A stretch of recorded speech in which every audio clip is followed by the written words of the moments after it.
loved us, and then we have helped each one of us to become your sons and daughters, Lord. That we are experiencing your love, and we are awake to realize that it is your love. That you help us to experience your grace and your mercy, and we can recognize it, and we'll be filled with thankfulness in our heart to just praise your name and to glorify you and to honor you, Lord. I pray that each one of us, wherever we are, we would just open up our hearts, open up our mouth, and just praise you. We pray all these things in the name of Lord Jesus Christ. Amen. Let's praise.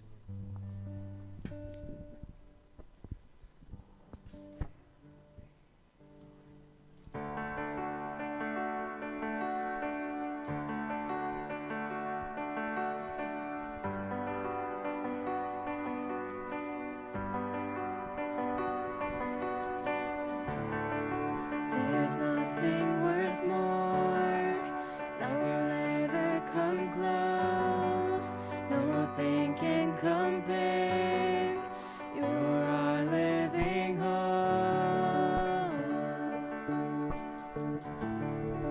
Your presence, Lord.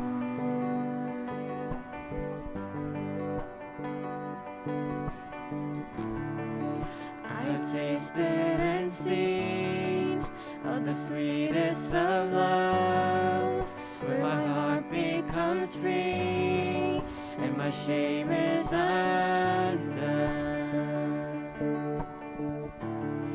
In your presence, Lord.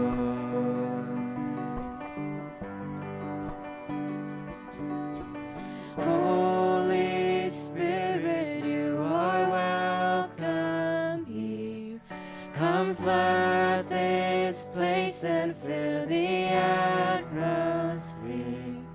Your glory, God, is what our hearts long for, to be overcome by your presence, Lord.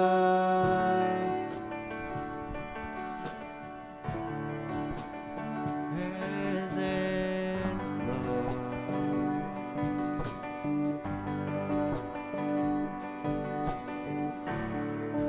I've tasted and seen of the sweetest of loves, where my heart becomes free and my shame is undone.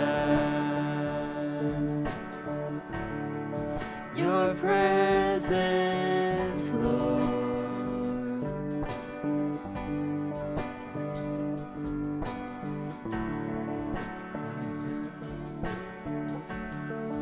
That could ever come close. Nothing can compare. You're our living hope. Your presence, Lord.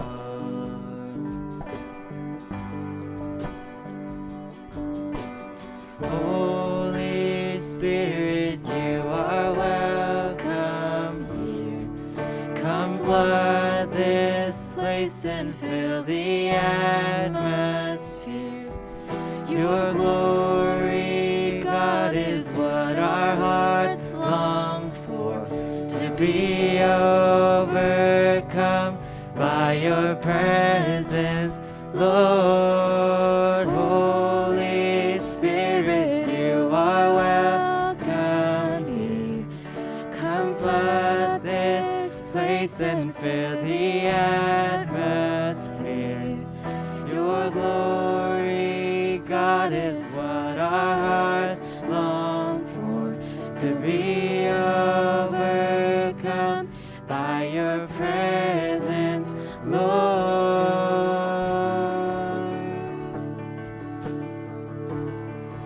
Your presence, Lord.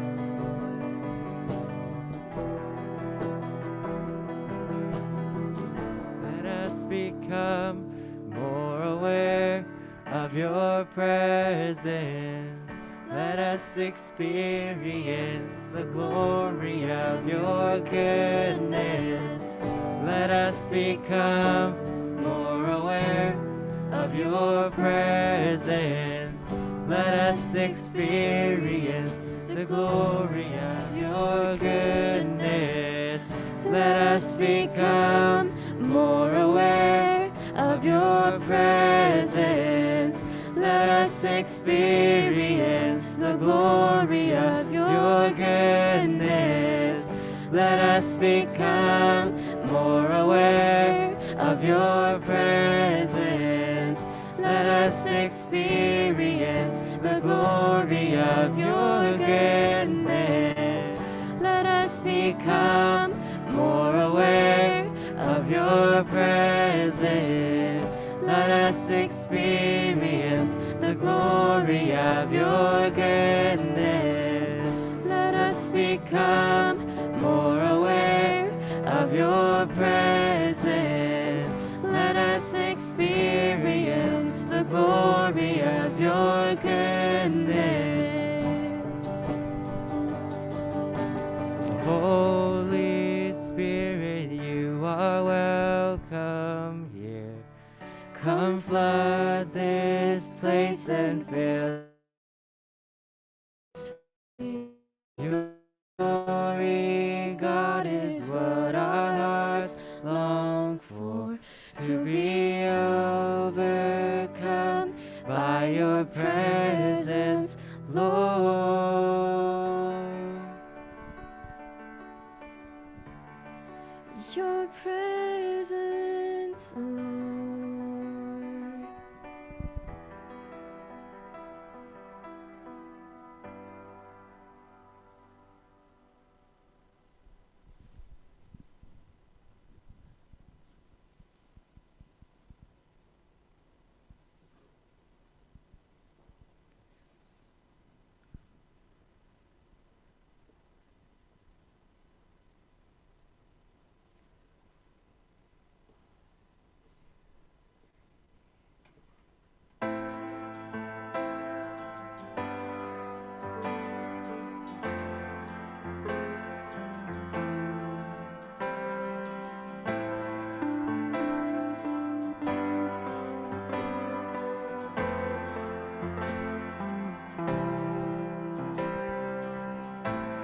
I spoke a word, you were singing over me,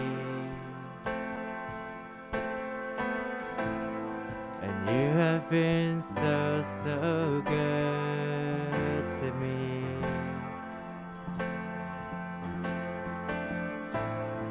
Before I took a breath, you breathed your life in me.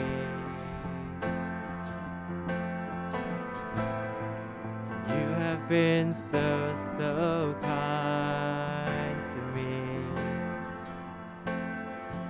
Oh, the overwhelming, never-ending, reckless love of God. Oh, it chases me down, fights till I'm found, leaves the 99. I didn't earn it, I don't deserve it, still you give yourself away. Oh, the overwhelming, never-ending, reckless love of God. Yeah.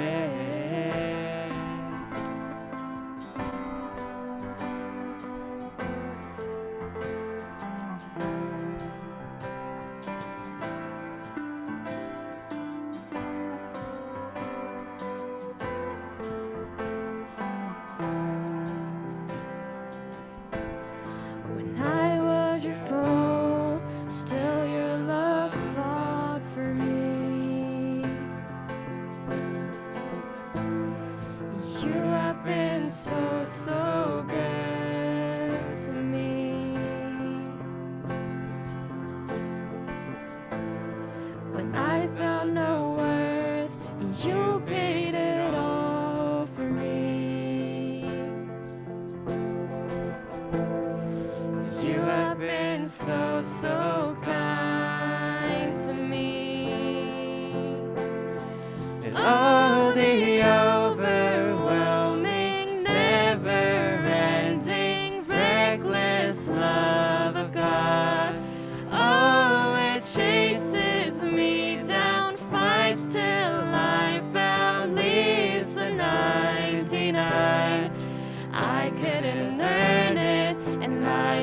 deserve it, still you give yourself away. Oh, the overwhelming, never-ending, reckless love of God. Yeah.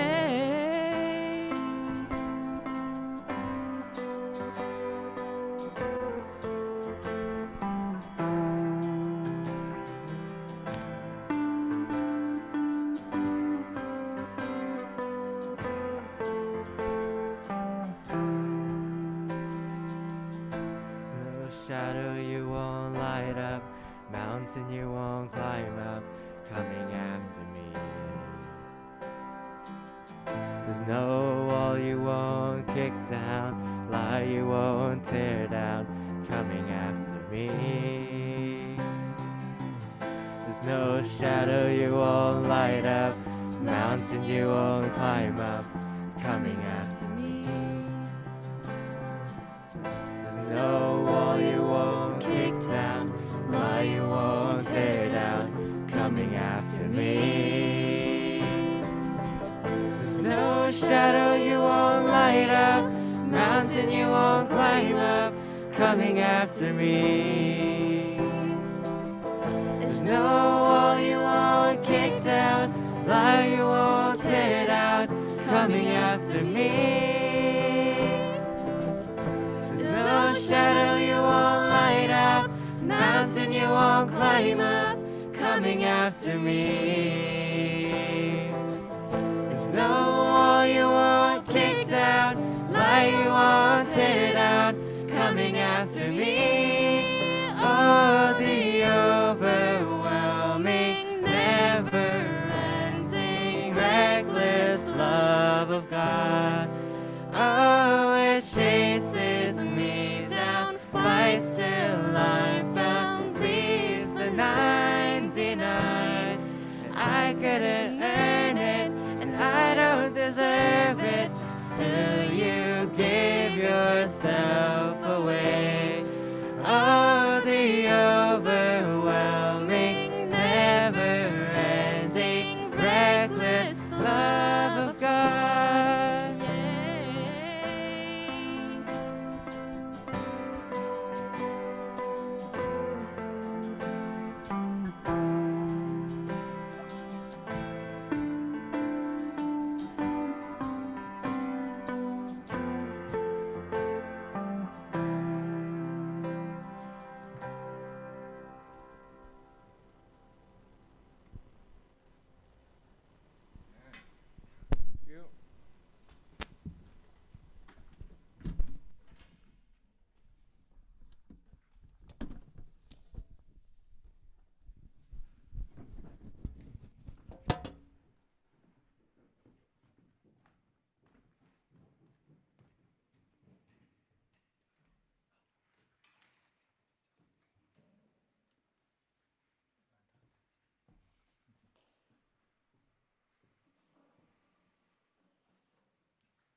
Wow.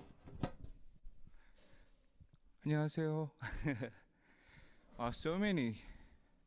So many worshipers joining together here. Let's pray again. Our Heavenly Father, we come before you, Lord. Lord, we want to listen to you. We want to obey you. We want to become partakers of your divine nature, Lord. I pray that wherever we are, we will just open up our ears and our hearts to your message, Lord. Speak to us, Lord, in your Holy Spirit. Convict us, move us, shake us, and bless us, Lord. We pray all these things in the name of our Lord Jesus Christ. Amen. Let's turn to 2 Peter chapter 1, verses 3 to 7.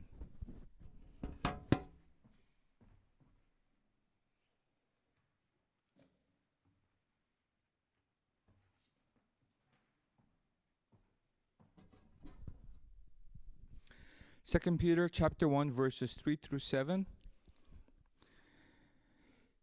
His divine power has granted to us all things that pertain to life and godliness, through the knowledge of him who called us to his own glory and excellence, by which he has granted to us his precious and very great promises, so that through them you may become partakers of the divine nature, having escaped from the corruption that is in the world because of sinful desire.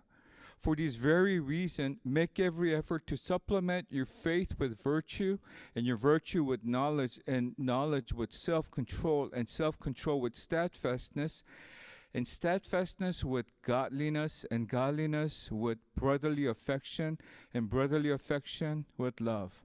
Amen. The Word of God. Today we discussed the first 6 out of these 8 qualities. We've discussed faith, goodness, knowledge, self-control, steadfastness, and godliness. Now, today we'll be discussing the 7th. We're almost at the end. Today we'll be discussing brotherly affection. Now, as usual, let's look up the definition. When I entered brotherly affection into Google, actually I didn't get any real definition. Only definition I got was such a definition as a brotherly affection, that's like a biblically coined phrase. So I ended up searching brotherly and affection separately. So brotherly basically means like or befitting a brother. And affection means a gentle feeling of fondness or likeness. So when you put these together, it's liking somebody as if they were your real brother. Brotherly affection. Makes sense, right? So, biblically, when you look at this word brotherly affection, it comes from the Greek word philia.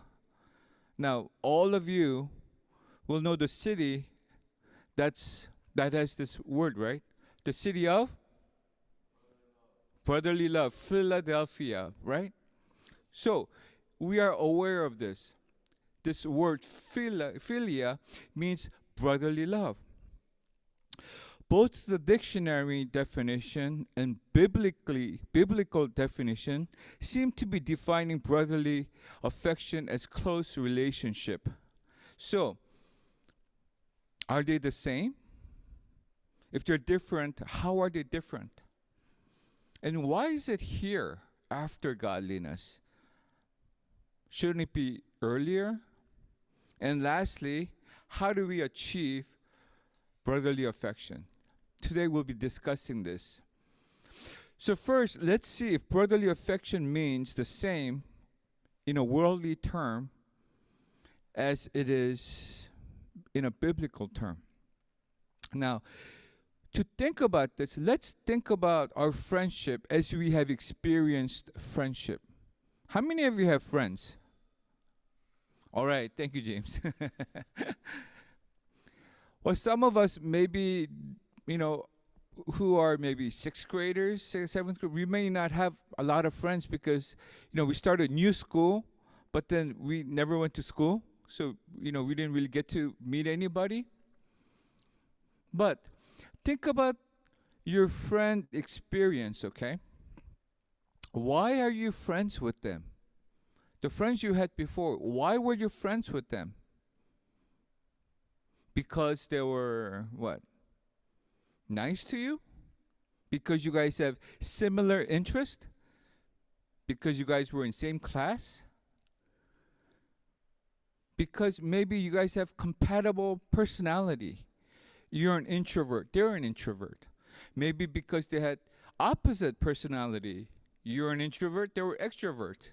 And you guys filled each other's void. Because you guys didn't get on each other's nerves, because you can tolerate them, because they had maybe certain traits, something that you like about them, because they understand you and make you feel comfortable. There's a lot of reasons why we have friends, why we call some people friends and the others we don't call friends, right? But if you think back to your friends and think, why am I friends with these people? I think you might come to a certain fundamental baseline, which is because it originates from your self-centeredness. They comfort you. They help you. You feel comfortable with them. Have you had friends who you are no longer friends with? Not for kids, let's say for teachers, are you still friends with your elementary friends? Junior high friends? High school friends? For all of you who are in high school, maybe like you who's in college now, are you still friends with the friends maybe when you were in high school or back in junior high? Well, if you're no longer friends with them, why not? What happened? Did you guys have disagreement? Did you guys fight? Did they betray you? Did they spread rumors about you? Or maybe it's just because the commonality is gone. The commonality that connected you to. Maybe the same school, maybe the same grade, maybe the same after school classes, maybe the same sports team. The commonality is gone. You guys just kind of move on with your life. After college, I went overseas to work and I came back after I was like 30. So, when I left, I no longer talked to my friends who were still in America because we didn't have commonality anymore. And when I came back, I met this old friends, and it was great for the first 2 weeks. We talked about the good old times, right? Wow, do you remember that time? But then afterwards, you kind of run out of materials. And right now, his life and my life is two different lives, and the commonality is maybe not there. Maybe they can't help me. Maybe I can't help them. But one way or another, one reason or another reason, that friendship just wasn't there anymore.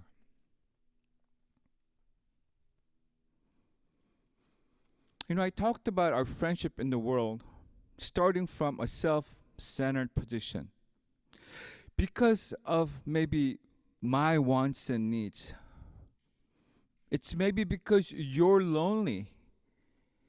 It's because maybe you're insecure. Or maybe you just need somebody to hang around during recess and lunch because you don't want to seem like a loner. Maybe being friends with them provided you with perks.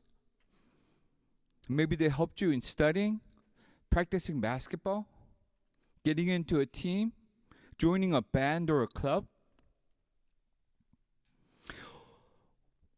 Or maybe they were able to get you to be friends with other people that you really wanted to be friends with.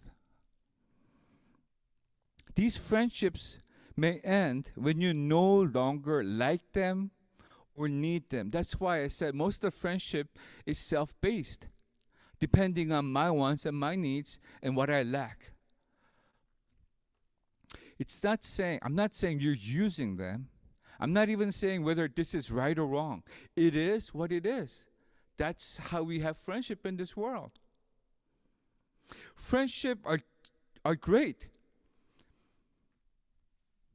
But friendship, there is no real lasting duty, obligation. It's not like they're your real brothers and sisters, right? It's not like you're obligated by family blood to be with them all the time. It's not like a marriage vow. We talked about this in Christian dating. It's not like because you're dating somebody that means you're going to devote everything to them for the rest of your life. Friendship is temporary and based on your needs and your desires in this world. Friends change depending on where you are, what your circumstances are. Well, Christian sense of brotherly affection is fundamentally different. From the base, it is totally different. 1 Thessalonians 4:9 says this, "Now concerning brotherly love, you have no need for anyone to write to you, for you yourself have been taught by God to love one another." We are taught by God. We are commanded by God to love one another. But why? Why do we need to love one another? Well, brotherly affection, this word philia, which is used with filio, it's not an agape love. It's not an unconditional love that God has for us, right? It's brotherly love. It's our fellow brothers and sisters. Brotherly affection in Christianity is very unique in how it unites the believers. Because Christianity centers around Christ, Christians are people who resemble Christ and is part of the body of Christ. Christians are members of one family, the family of Christ. All Christians are brothers and sisters in this very special sense. Friendship in Christianity is very different from friendship in the world. We are family. It is brotherly love, brotherly affection. This brotherly affection does your personality, their interest, the different social status, what school we go to, what nationality we are, the languages that we speak. We are family simply because we have the same God, same Father.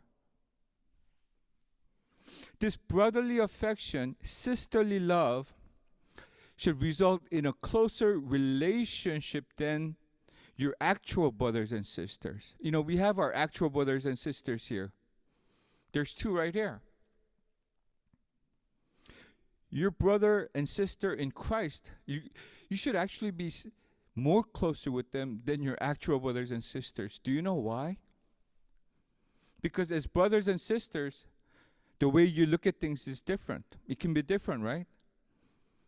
Shiu and Ju doesn't look at the same thing and look at it from the same perspective on everything. They don't have the same goal in life. They don't want the same thing. It's not like their minds are united together.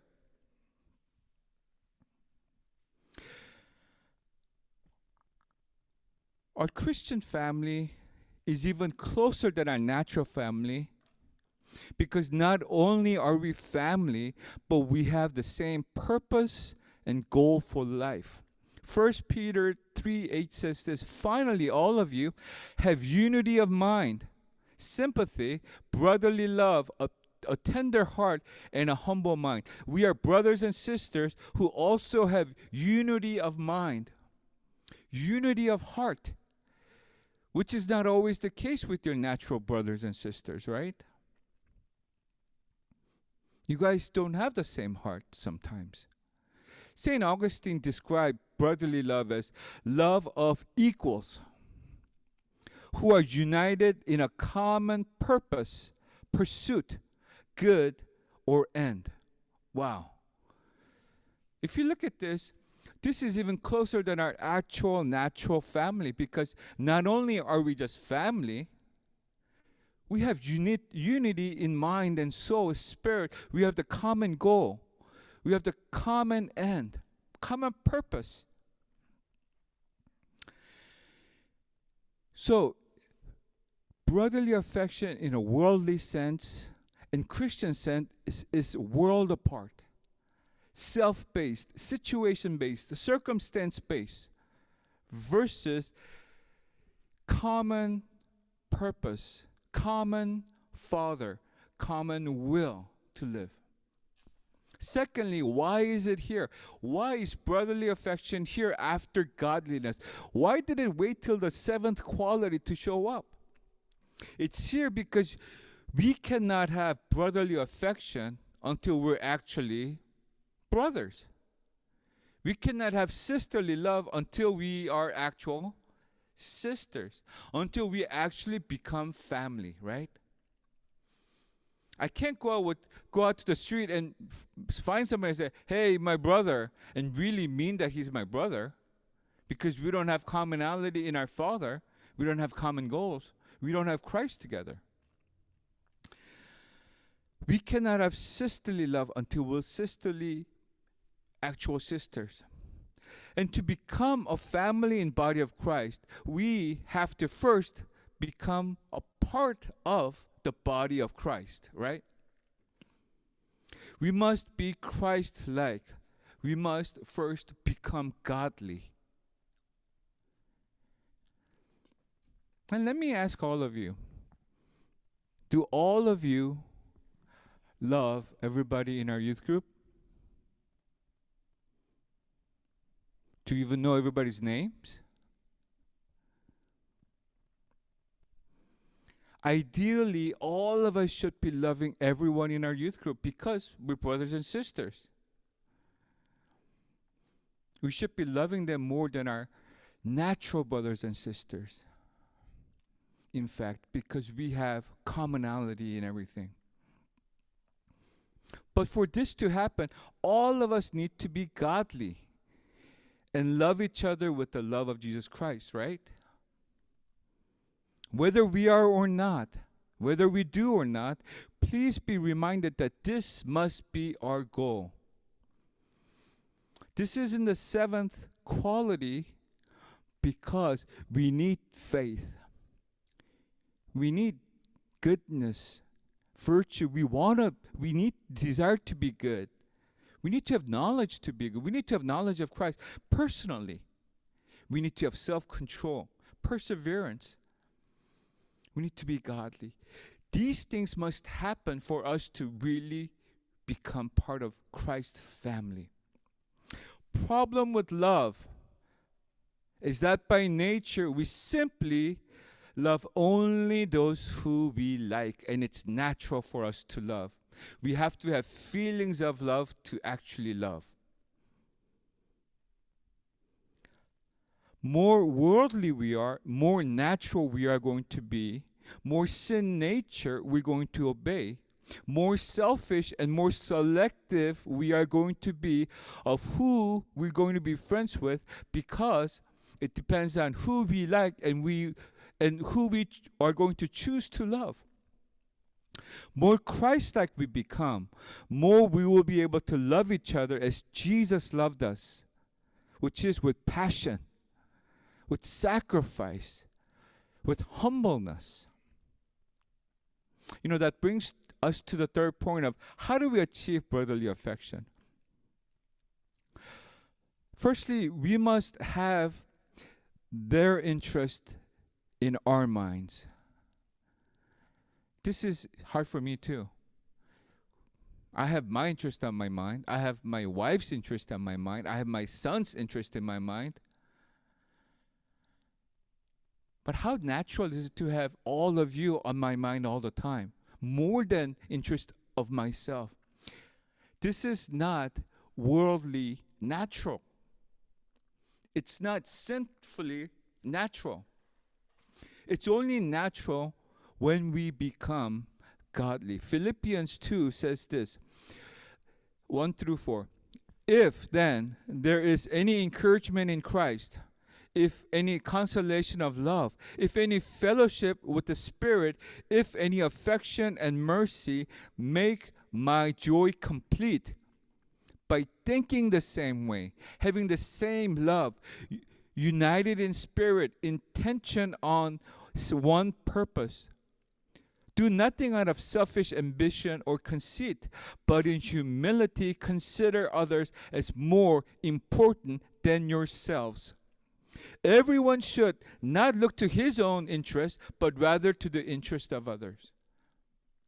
We could only do this when we are godly, when we are Christ-like. Not only are we to just think about other people, not only to think about our brothers and sisters in our youth group, but we must collectively have to have the same thought, same love, same spirit, same purpose for living. We must avoid breaking this fellowship with our self-ambition and conceit. You know, when we get together, we have to avoid thinking about everything from my perspective. When we're talking, when we're discussing, I try to look at them not as my brother, sister, but kind of see what agenda do they have? Why are they talking this way? From my perspective.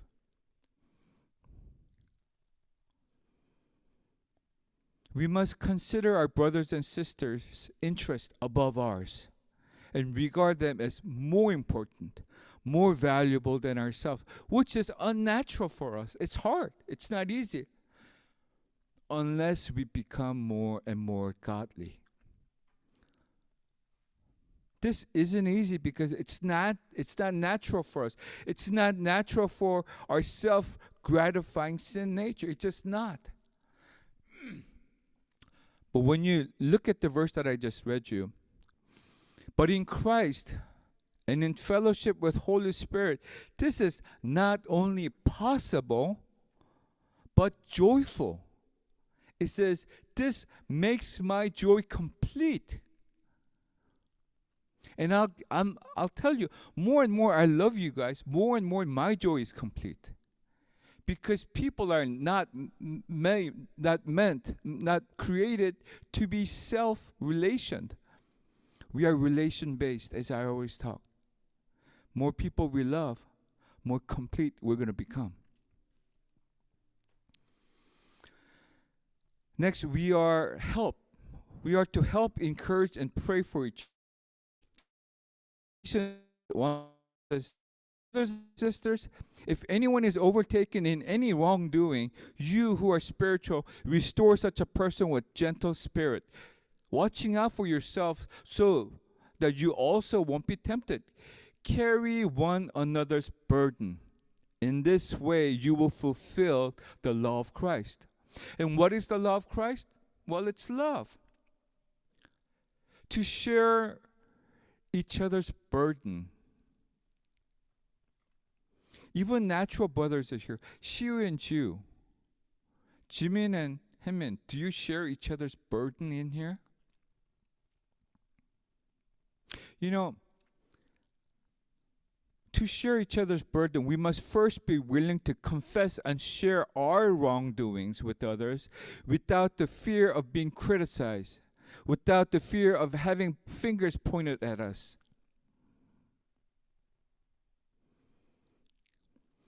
Unless we first become vulnerable,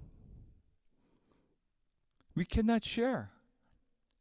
We cannot carry each other's burden unless we unload our burdens on them also. As two people in mutual hurting, mutual problems of this world, we can truly bond and earnestly support one another and genuinely pray for each other. That's why I really like this peer prayer group you have. It's a chance for you to share, to become vulnerable with the things in your life, and among you, carry each other's burdens. Truly form brotherly and sisters affection. Lastly, we need to forgive each other. How many of you just cannot seem to forgive your brothers and sisters, or even me, or your teachers, because they said something, because they done something? Luke says this, be on your guard. If your brother sins, rebuke him, and if he repents, forgive him. And if he sins against you 7 times in a day, and comes back to you 7 times saying, I repent, you must forgive him. Forgiveness is opening up your heart. Without forgiveness, you cannot have brotherly affection. You cannot have sisterly love. As we close, do you remember the time when Jesus asked Peter 3 times, do you love me? You guys all remember that, right? Jesus goes up to Peter and says, do you love me more than these? Do you love me more than these? Do you love me more than these? When Jesus asked these 3 times, he uses both the term agape and philia for that word love. Jesus is asking Peter not only if he loved him as God, but if he loved him as a friend, as a brother.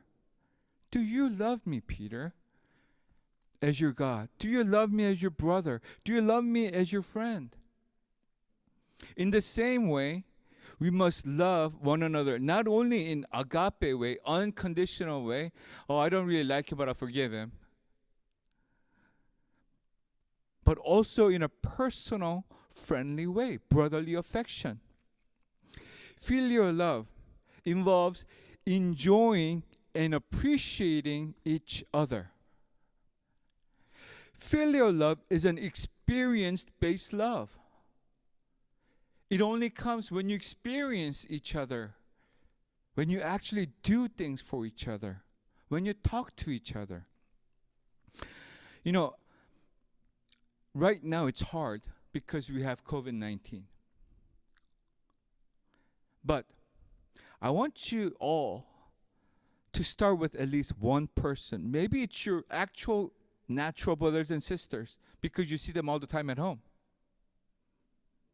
Hannah and Isaac, Jimin, Hamin, right here, Chiu, Shiu. Maybe you could start with your own siblings. And then maybe you could expand that circle to 2, 3.